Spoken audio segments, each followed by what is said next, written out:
Salam alaikum, que la paix soit sur vous, ainsi que sur votre famille et vos proches. Alors aujourd'hui, nous allons finir avec la vie de notre prophète Noé, paix soit sur lui. Dans cette vidéo, nous allons parler du déluge, donc de Noé face au déluge, ainsi que de quelques informations complémentaires, que ce soit sur le déluge ou sur le prophète Noé lui-même, paix soit sur lui. Donc alors, Allah nous dit dans la sourate 23, la sourate des croyants, au verset 27, dans un sens rapproché en français, « Et quand notre commandement viendra et que l'eau jaillira des fours, achemine dans l'arche un couple de chaque espèce, ainsi que ta famille, sauf ceux d'entre eux contre qui la parole a déjà été prononcée, et ne t'adresse pas à moi au sujet des êtres injustes, car ils seront fatalement noyés. » Suite à ces paroles, ce qu'il faut comprendre ici, c'est qu'Allah a ordonné à Noé, paix soit sur lui, de faire monter un couple de chaque espèce animale comestible ou non, car il fallait perpétuer chaque espèce. Il a demandé aussi de faire monter les croyants sincères parmi sa famille et les autres membres de sa communauté. Car les gens parmi sa famille ou son peuple qui ont déjà été condamnés par son invocation dont nous avons parlé dans les vidéos précédentes. D'ailleurs, suite à cette invocation, Noé, paix soit sur lui, ne pourrait plus sauver les mécréants de son peuple, malgré que certains faisaient partie de sa famille. Il faut comprendre que le terme four, cité dans la sourate que nous venons de citer plus tôt, c'est-à-dire la sourate 23, la sourate des croyants, ou dans la sourate 11, la sourate Hud, au verset 40, toujours dans un sens rapproché en français. Donc Allah nous dit, « Puis, lorsque notre ordre vint et que le four se mit à bouillonner, nous dîmes, charge un couple de chaque espèce, ainsi que ta famille, sauf ceux contre qui le décret est déjà prononcé et ceux qui croient. Or, ceux qui avaient cru avec lui étaient peu nombreux. » Donc ici, le terme four fait référence, d'après la majorité des exégètes, à la surface de la terre. C'est-à-dire que l'eau jaillit de toutes les contrées et parcelles à la surface de cette dernière, même si, d'habitude, certains endroits contenaient du feu. Lorsqu'on fait référence aux membres de sa famille qui sont parmi les mécréants, et donc parmi les personnes châtiées, nous pouvons citer par exemple son fils Yam. Comme expliqué dans nos deux vidéos précédentes, Noé a prêché son peuple pendant 950 ans, 1000 ans moins 50 années, et de différentes manières, c'est-à-dire de vive voix, en secret, des fois en appelant à l'amour de Dieu, des fois en leur parlant de la crainte, etc., etc. Il y a d'ailleurs une divergence chez les savants par rapport au nombre exact d'hommes et de femmes qui l'ont suivi jusque dans l'arche. D'après Ibn Abbas, qu'Allah l'agrée, le nombre de ses compagnons était de 80 personnes.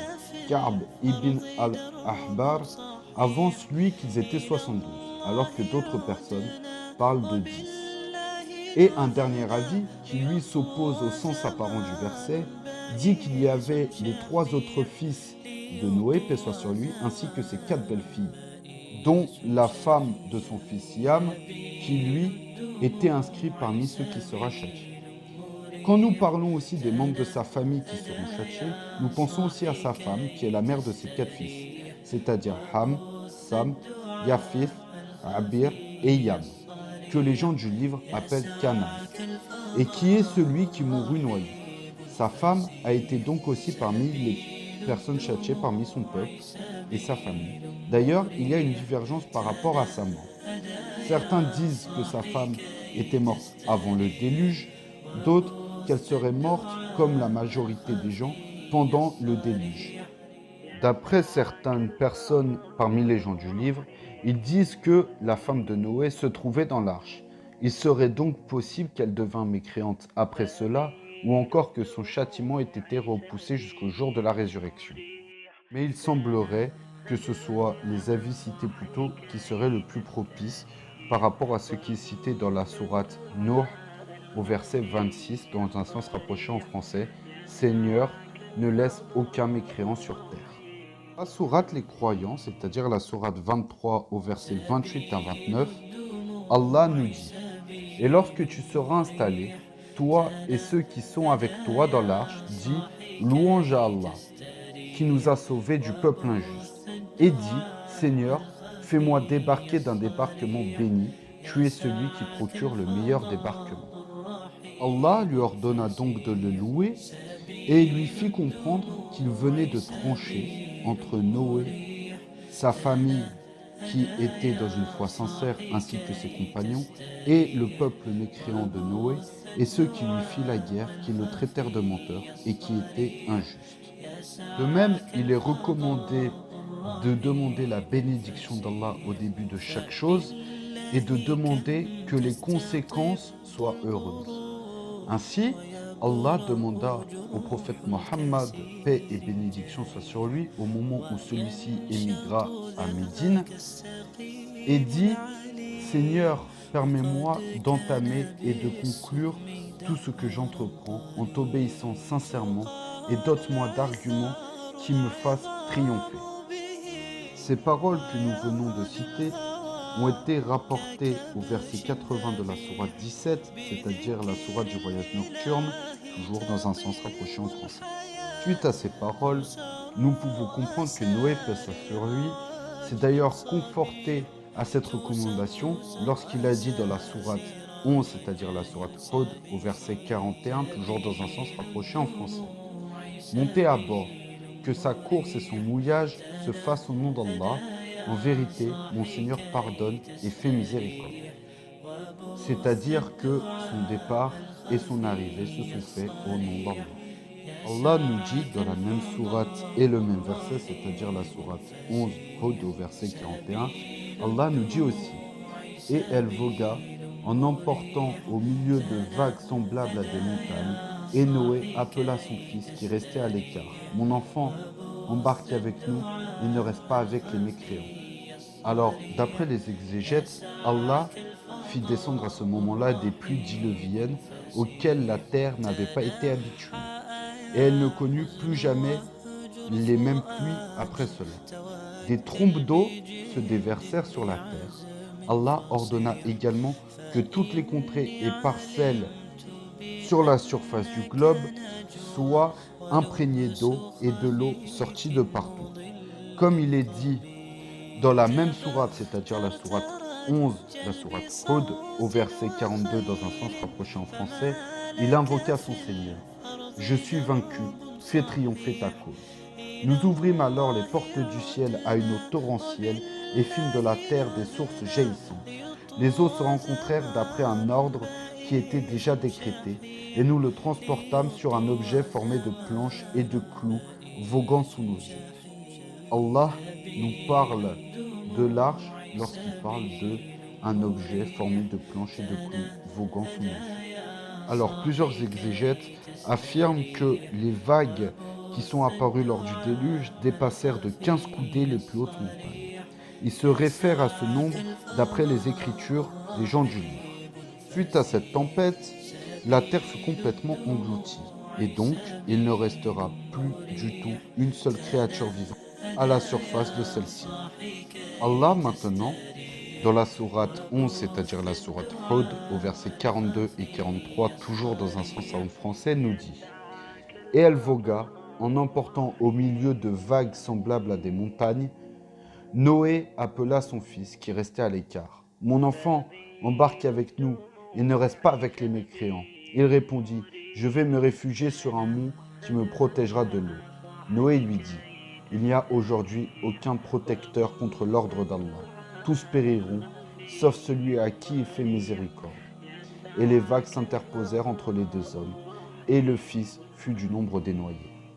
Le fils dont Allah nous parle dans le noble Coran, c'est Yam, qui est un mécréant et qui s'est comporté de la manière la plus infâme en s'opposant à son père, dans sa religion, sa croyance, et il a donc été noyé avec tous les autres. Yam qui, comme je vous le rappelle, est appelé Canaan dans les autres cultures du livre. Toujours dans la même sourate, c'est-à-dire la sourate Hud, au verset 44, Allah nous dit « Et il fut dit, ô terre, absorbe ton eau, et toi, ciel, retiens tes eaux. L'eau baissa, l'ordre fut exécuté, et l'arche s'installa sur le joudi. Et il fut dit que disparaissent les gens injustes. » Alors, lorsque il ne demeurera sur terre plus aucune personne parmi les mécréants et les associateurs, Allah ordonna à la terre d'absorber l'eau qui s'était amassée à sa surface et au ciel de cesser de pleuvoir. Et lorsque l'on dit que disparaissent les gens injustes, c'est-à-dire que certains seraient privés de la miséricorde et le pardon d'Allah. Alors, suite au déluge et à la disparition des mécréants et des associateurs, nous pouvons conclure qu'Allah a répondu à l'invocation de Noé, paix soit sur lui, puisque suite au déluge, il ne restera aucun mécréant ni associateur sur cette terre. Suite au déluge, Noé, paix soit sur lui, questionna Allah par rapport au fait que son fils était parmi ceux qui étaient noyés, alors qu'Allah lui avait promis que survivraient parmi son peuple ceux qui croyaient en lui et en Allah, ainsi que les membres de sa famille. Allah lui répondit par rapport à ceci dans la sourate Les Croyants, c'est-à-dire la sourate numéro 23, au verset 27. Ainsi que ta famille, sauf ceux d'entre eux contre qui la parole a déjà été prononcée. Or, Yam, son fils, faisait partie de ceux contre qui la sentence avait été prononcée. Il devait donc être noyé par les eaux. Alors, lorsque l'eau fut absorbée par la terre et qu'il fut possible de marcher sur cette dernière et de s'installer, Noé, paix soit sur lui, reçut l'ordre par Allah de descendre l'arche et termina sa course sur le mont Joudi. C'est une montagne qui était bien connue en Mésopotamie, c'est-à-dire l'actuel Irak. Suite à cela, ce que nous devons retenir, c'est que les générations qui viendront par la suite sont des descendants directs de Noé, sa famille, ainsi que de ses compagnons. Alors maintenant, quelques petites informations complémentaires sur le déluge. Il faut savoir que certains Perses et certains habitants de l'Inde renient le déluge et d'autres y croient. Ceux qui renient affirment que le déluge a eu lieu uniquement à Babel, c'est-à-dire dans la région de la Mésopotamie, sans parvenir jusqu'à la Perse ou à l'Inde. C'est-à-dire que les dynasties qui se sont perpétuées de père en fils sont des dynasties qui remontent d'aujourd'hui jusqu'au prophète Éden, paix soit sur lui. Comme par exemple, par des adorateurs du feu, les Mazdéens. D'ailleurs, dans beaucoup de cultures non disparues ou de traditions, il y a des récits similaires à l'histoire de Noé, paix soit sur lui, du déluge. Alors Allah nous dit dans la sourate 17, c'est-à-dire la sourate du voyage nocturne, au verset 3 dans un sens rapproché en français. Celui-ci était vraiment un serviteur fort reconnaissant, Shakur. Noé, paix soit sur lui, disait qu'il louait sans cesse Allah pour ce qu'il mangeait ou ce qu'il buvait et les vêtements qu'il portait.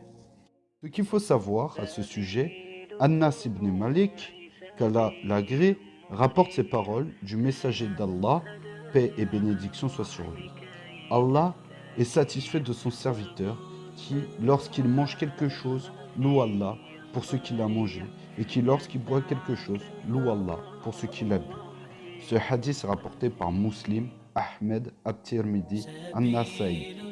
Alors, ce qu'il faut savoir, une personne est appelée Shakur lorsqu'elle accomplit toutes les formes d'adoration, c'est-à-dire les formes d'adoration qui se situent dans le cœur, soit par des paroles ou celles qui représentent des actes.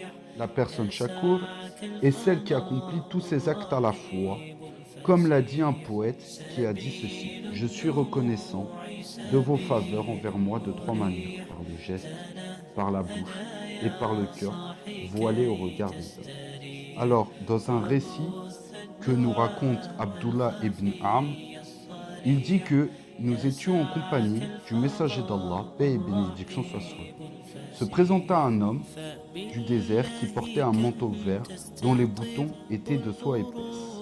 Il dit: « En vérité, votre compagnon que voici a rabaissé tout cavalier, fils de cavalier, ou veut rabaisser tout cavalier, fils de cavalier, et a élevé tout gardien de troupeau, fils de gardien. » Le messager d'Allah, paix et bénédiction soit sur lui, le prit alors par son manteau et lui dit: « Ne vois-je pas sur toi les vêtements de ceux qui ne raisonnent pas?